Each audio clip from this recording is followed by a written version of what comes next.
Welcome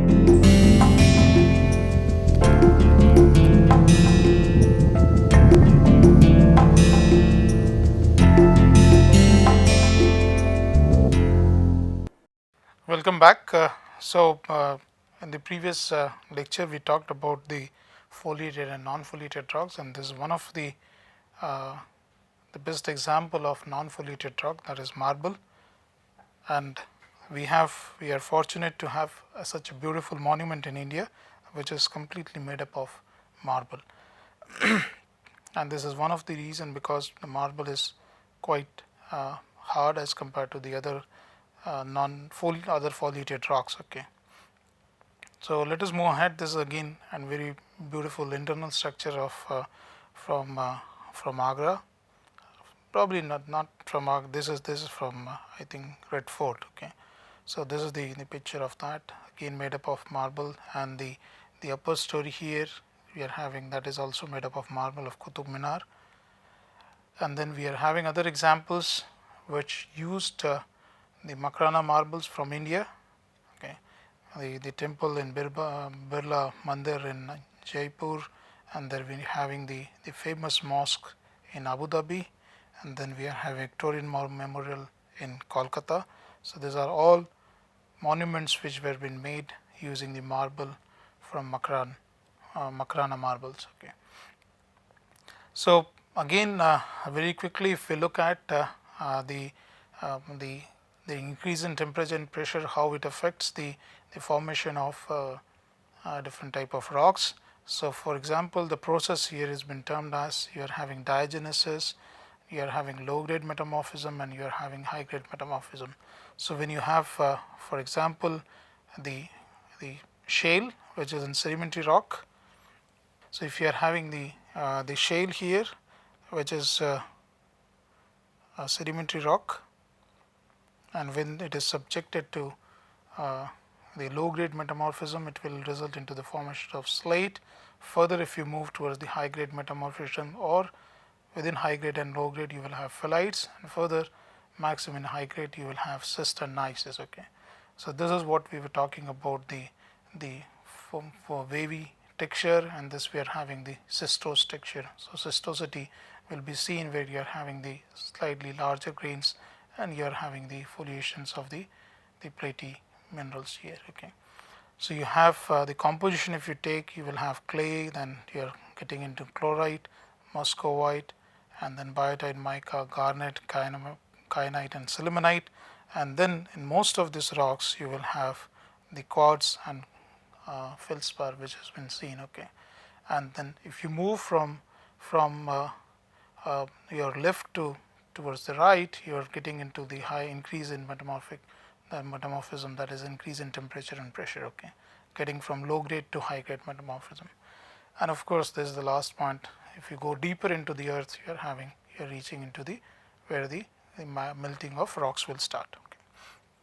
So please remember this, and you can refer the second slide or the third slide, where we are talking about the different type of rocks when they are subjected to, like shale to slate, and then phyllites, and then schist and all that. Okay. So of course, this depends on then what you are putting in. Okay. So you have a sandstone which is rich in quartz and feldspar, you will have out product will be quartzites, and if you are having limestones, then we are having the out product is marble here. Okay. So those are the different type of what we talked about, non-foliated and foliated rocks. Now with that understanding, let us look at what is the importance of those rocks. Okay. How they are, we can say that this is the massive hard rocks, or they are soft rocks, and whether they will be subjected to the very fast erosion or not. We'll see that. Okay. For example, slates, and as we have talked about that the slates are the out product of your shale. Okay. And shale is the argillaceous sedimentary rock, so they are having the clay minerals, abundant clay minerals in that. Okay. So they are definitely argillaceous fine grained rocks, shale, and when they are subjected to metamorphism, they will result into the formation of slates, and slates are foliated rocks. Okay. So they are fine grained, impermeable, cleavable, and soft in nature. Okay.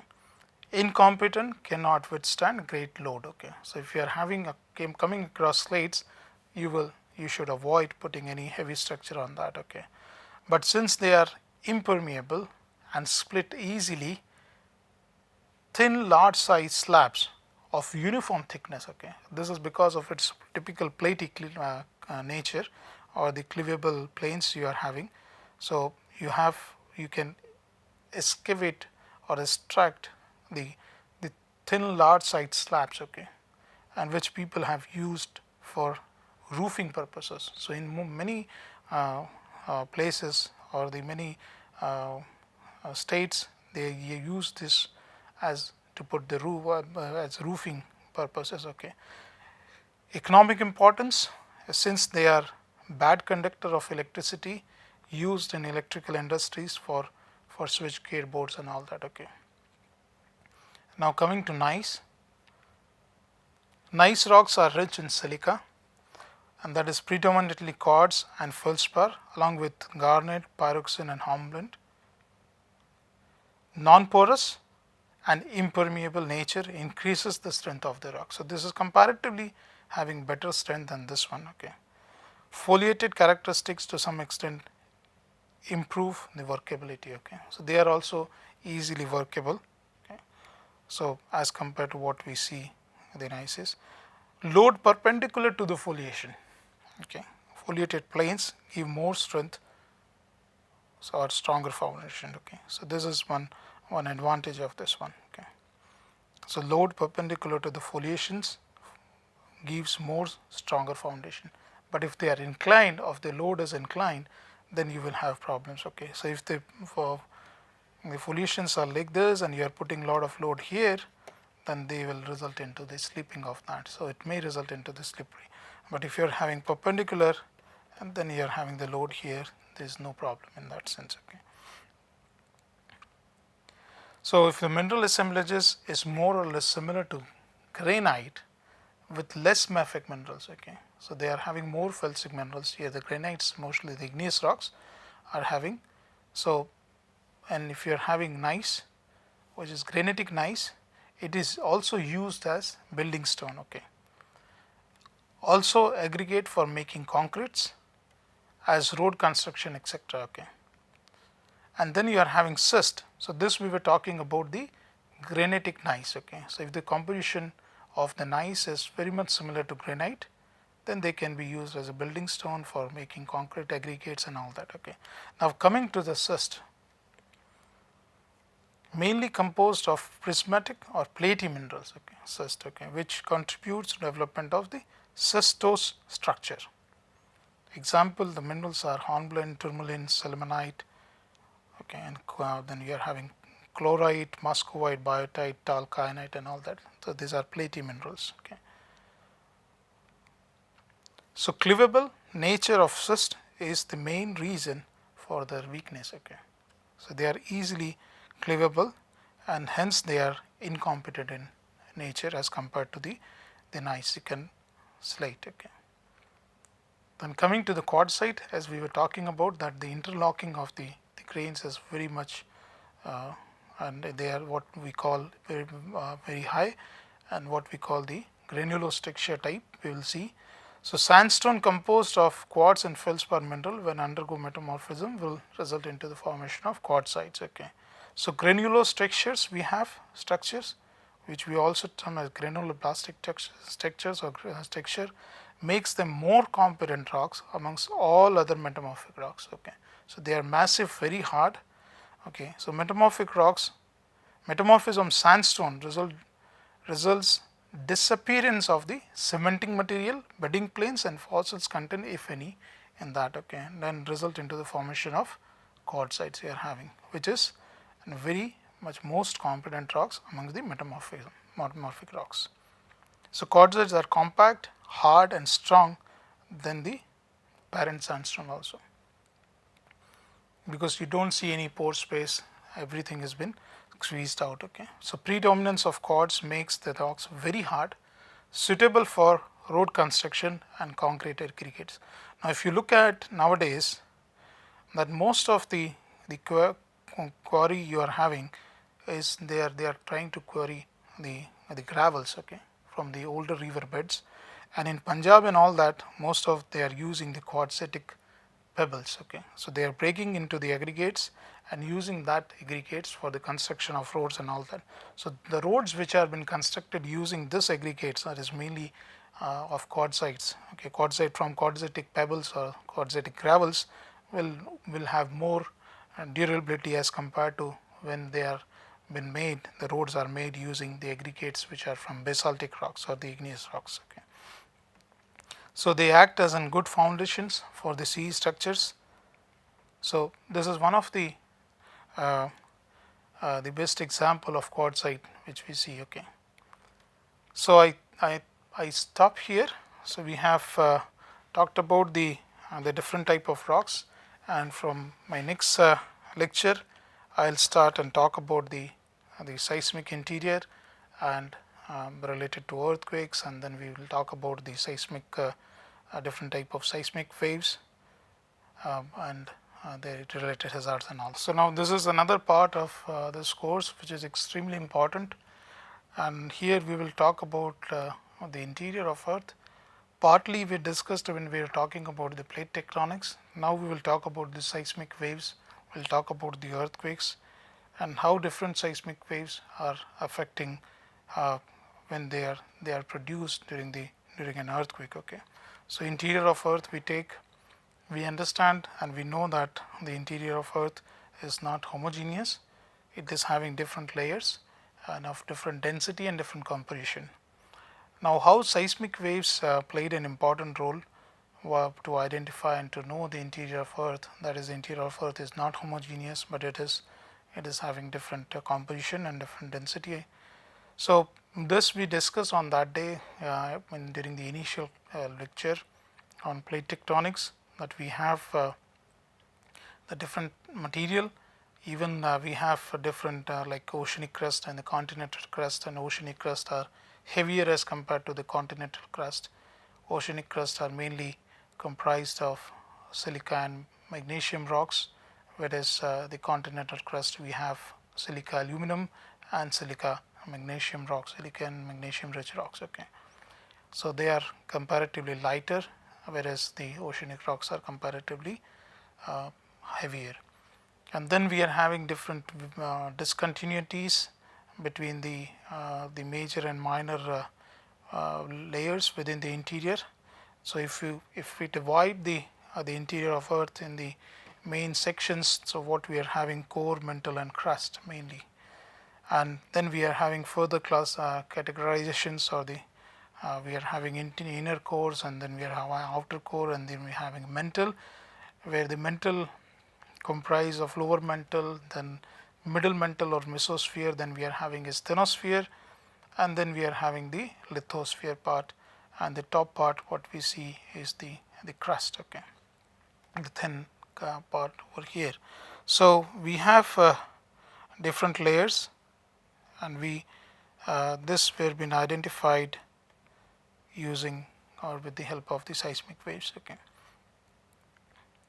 So let us move ahead and then see what so this I'll just move faster, we have already discussed, but I would again request you to go through this, which will help you in understanding the interior of Earth.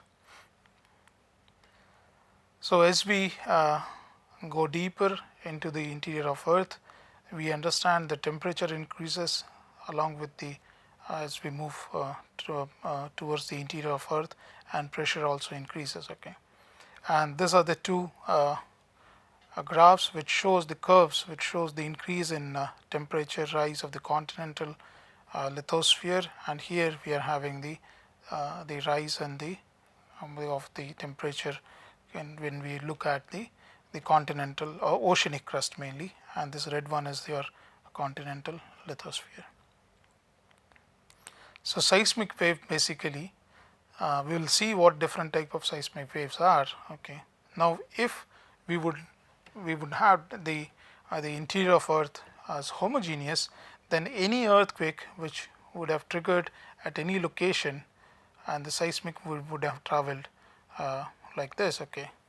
But we don't see this Okay, we don't see that very systematic travel path of the seismic waves in the interior of Earth. Okay, so if you look at the different type of waves, we have the body waves, which we call primary and secondary waves, P wave and S waves. And if you look at the equations, we are having the P wave and S wave, the velocity equations. So most important here is what we see, the shear wave, modulus of shear wave, or then this one is the bulk modulus we are having, and this is the modulus of rigidity. Okay, and this plays an important role in terms of the S wave. We will discuss about this one. Okay, so we have the density here. So the velocity will be affected by the density, will be affected by the rigidity of the material. Okay, so here if you look at the interior of Earth, we are having the P waves and the S wave, which are traveling into the interior of Earth, but the velocity changes as you move further into the interior of Earth. Okay, so the slowly it increases here. Okay, but at some places it is like dying out, and then you are having it doesn't travel further. Okay, whereas here in terms of the P waves, it increases and increases. It goes right up to the 11 to 12 kilometer per second, and then it reaches further high. Okay, that is in this zone. Okay, and then you are having further, it reduces, and then so the velocity reduces because of the change in the density or the composition between the mantle and the core boundary here, and then further it slowly increases and so on, and passes through the interior of Earth, that is the inner core side. Okay, and we know that this is liquid. Okay, compared to what we are having completely solid inner core. So if you look at the upper part, there's around 1,000 kilometers of the cross section. What you see here is you are having the change in the velocity here. Okay, at this part, so you're having this zone is what we term as the low velocity zone, and this is representing your asthenosphere. So both the seismic waves, okay, which has a speed or the velocity in the crust, so around that, this is an S wave having 3 kilometer per second, and this one is around 6 kilometer per second. It reduces here, okay, sharply, and then further it gains. Okay, but and then it travels again, it regains and travels into the interior of Earth. But this is lost here, it doesn't transmit it further into the interior of Earth, but this has a capability again, and this all depends on the nature how it propagates. Okay, so these are having the S wave and P waves are having very different nature of propagation. Okay, so that we will try to learn here. Okay, so what is the nature of propagation. So further ahead, seismic waves, we have body waves, and we have where we have P waves and S waves, and then surface waves, we have Love and Rayleigh waves. Okay, so P waves, basically the motion, okay, or the direction of propagation, if you look at, is always almost in the compressional fashion. So if you push and pull any material, okay, it is very much similar to that. Okay, so if you hold the spring here and try to push and pull, okay, so if you're having that, so it will travel the particle in this direction. So the movement is in direction of propagation, but it will pull and push and pull the particles. Okay, so this you will have a very typical nature here. So they are basically the compressional waves, or we term that as in primary waves. Motion is in the same direction as the direction of propagation. Okay, fastest wave which arrive first, and then we are having the speed is almost like 6 kilometers or 6.5 kilometers per second.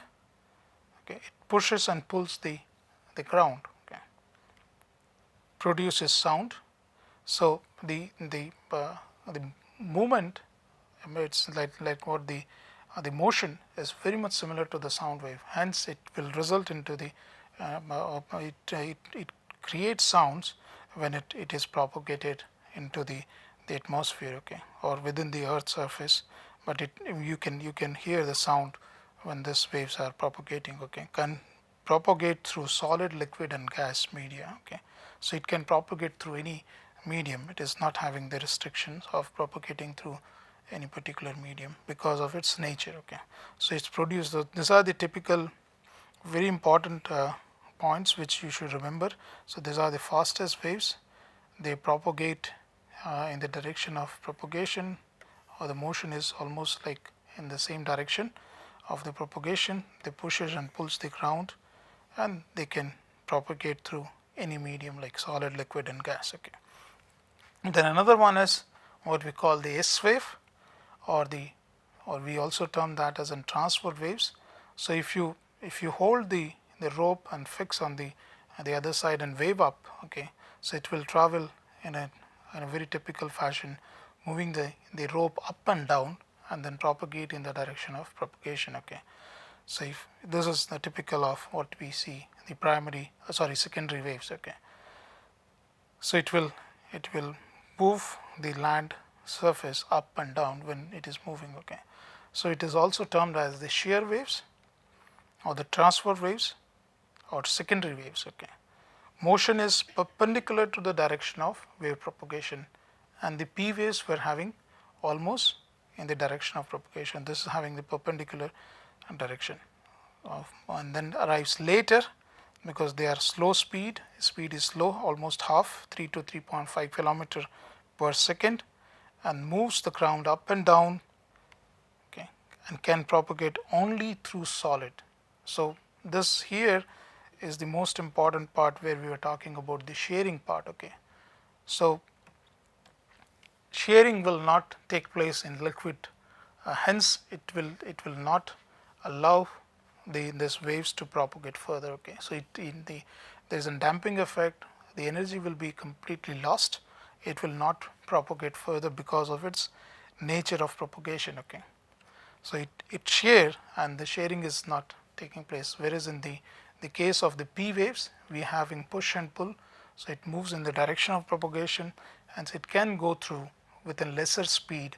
Also, it can go through the different type of material or the medium, but here this doesn't move in other medium other than only it can go through solid, okay. So this is another typical characteristic of the secondary waves, or we can say shear waves or transfer waves, okay. So motion is perpendicular to the direction of wave propagation, having comparatively lesser speed, almost like half, having in the crust, and then moves up and ground up and down, can only propagate through solid. So this you should remember about the difference between the P and the S waves, okay.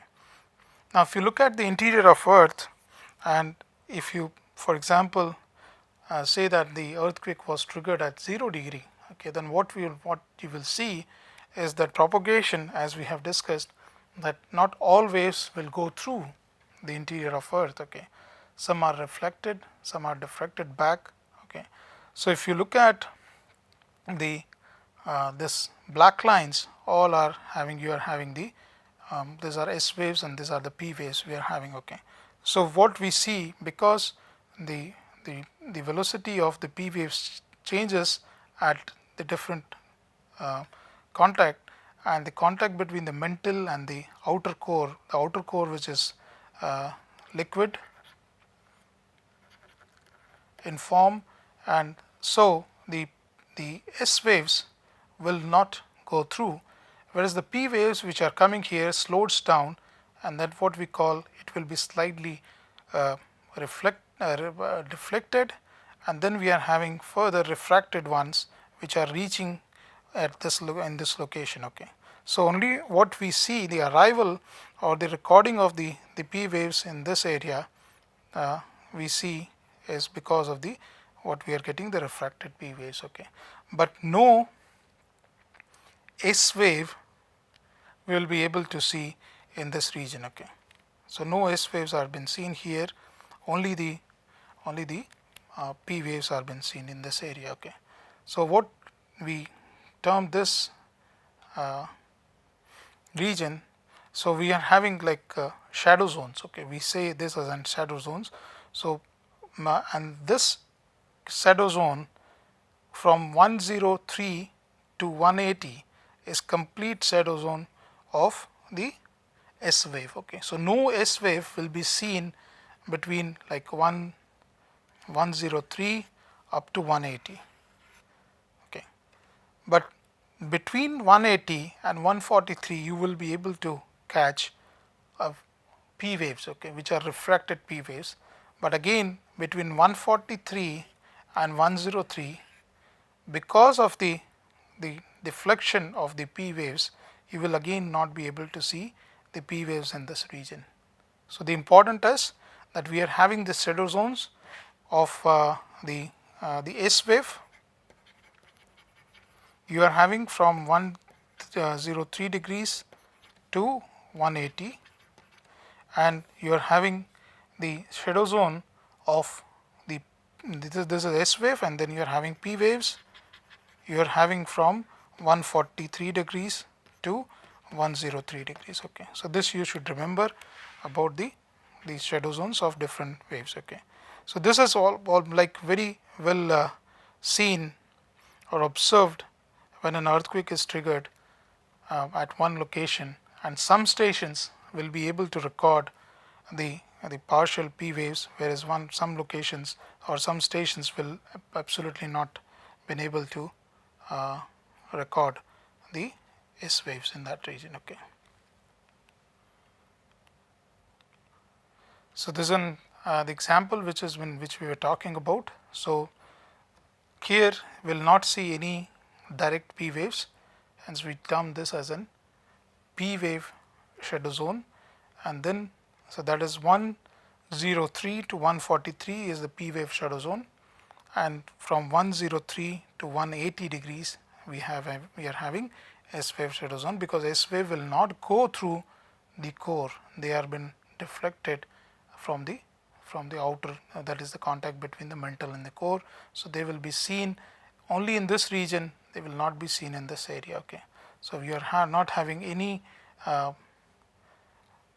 S wave which is coming into this area, whereas some P waves will be seen, which will be will be getting within this one, but leaving this part as a shadow zone. This we are having between 103 to 143 is the shadow zone for the P waves. Okay, and the S wave remains completely from 103 right up to 180.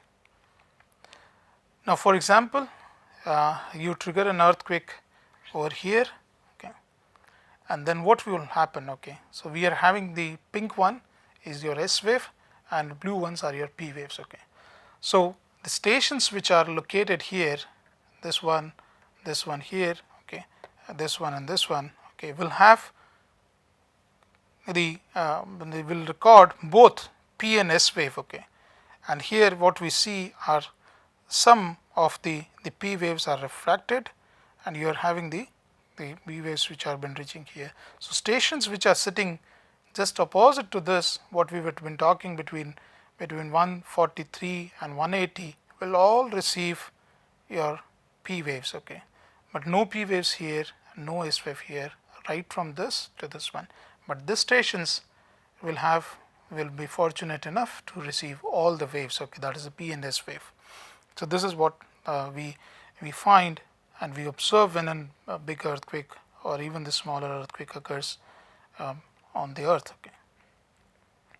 Now S waves, as we have been talking about, that they will move the surface up and down. Okay, so they will damage the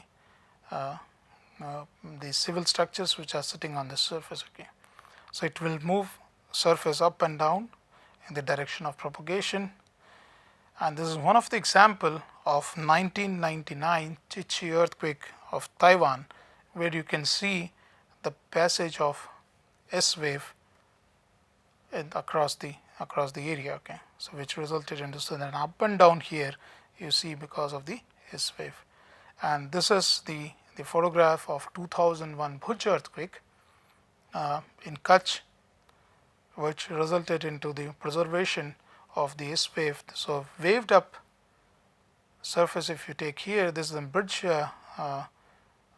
which shows very beautiful preservation of the passage of the S wave here. Okay.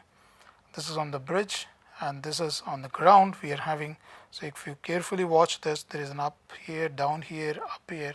So this is typical of the passage of the S wave, which will result into the up and down movement of the ground surface. Then of course we are having other waves which we say the surface waves, which are done generated at the later stage, and they all mostly they travel along the surface of the crust, and they are termed as the surface wave. The love waves are having very typical motion, okay, which has a mixture of both, okay. So you are having the particles will move side by side, okay, as compared to what we have seen in the other waves, okay. So you are having the love waves, and the Rayleigh waves, if you look at, is having an elliptical motion, okay. So it will particle will be rolled in an elliptical motion, okay. So if you remember all four waves, okay, which are the part of the body waves and the surface wave, so none of the motion has been left out, okay. So either we are having the motion which is having side by side, which moves, or it is moving in elliptical. There is a love surface wave, there is the love wave, and there is a Rayleigh wave, and previously we have seen that they are moving back and forth, and then we are having up and down, okay. So in short, surface wave will not leave any structure on the surface, it will completely destroy. So the S wave, when it propagated, we at least see some structure is left out, partially damaged, but this will result into total damage. So if you look at the compilation of this seismic waves, what we are having the wave type, then we are having motion, and then the terminologies which have been given or the names which have been assigned to this wave. So we are having, in broader sense, we have body wave, we have surface wave. Motion is longitudinal transverse, that is for the P wave it is longitudinal, S wave it is transverse. Surface waves, for love wave we are having horizontal transverse motion, and for Rayleigh wave we are having elliptical. So in total we are not left out from any side, okay. All types of motions will be experienced at the time of an earthquake, okay.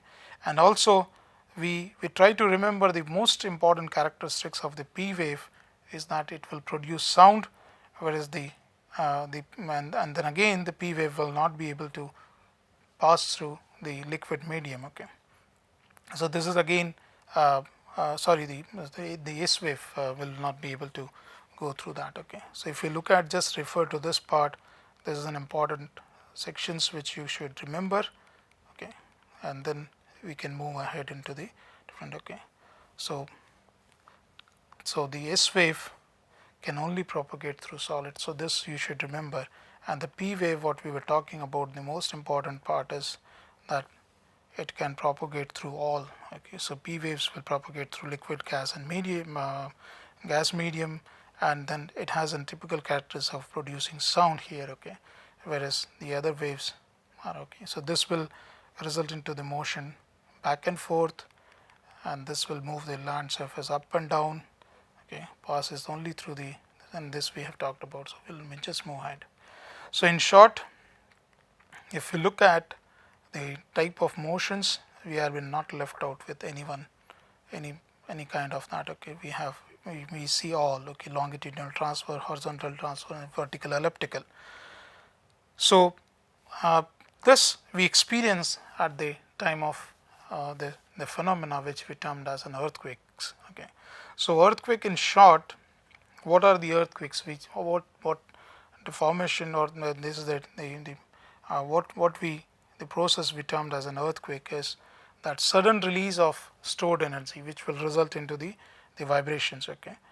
And the earthquakes are seen occurring along the weak zones of the earth's surface. So if you experience the sudden release of an energy, that will result into the ground shaking, okay, and that process is termed as an earthquake, okay.